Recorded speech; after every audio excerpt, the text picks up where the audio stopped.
Sven, füüsiliselt väga raske mäng, andis higistada nende meeste vastu. Kas meil oli väike kartus ka eelmisest mängust all? Ei, kindlasti oli, ma ütleks, et see kartus oli pigem, see oli nagu tahtmine neile ära teha, nagu nemad tegid meile sügisel, et meile kättemaksu himu päris suur. Kas sellistes mängudes annabki nüüd tunda see, et sellised rasked laagrid on selja taga, on sealt kindlust ammutatud?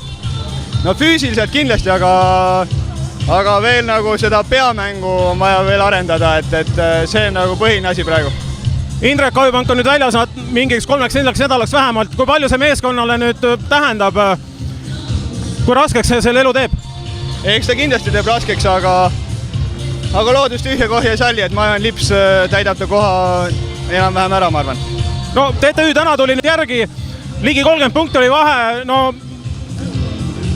platsi kõrvalt oli küll raske seda vaadata, et kas te peate vastu. Mis tunne endal oli platsil? Ei ma arvasin, et ikka peame vastu, et see vahe oli päris suur ja eks see võib-olla tekitas mingi mugava olukorra, aga sellest me saime üle ja võtsime selle võidu ära. No mõnus on, eks ole? Koduseinte vahel ikka võidud ja kaotused on selja taha seni jäänud. Ja, et ega see rahvas, kes meil on, et see annab nii palju juurde, et see on nagu üks raske laager veel oleks selja taga olnud. Aitäh, Sven, ja edu juba Balti liiga mängus järgmisel nädalal. Aitäh!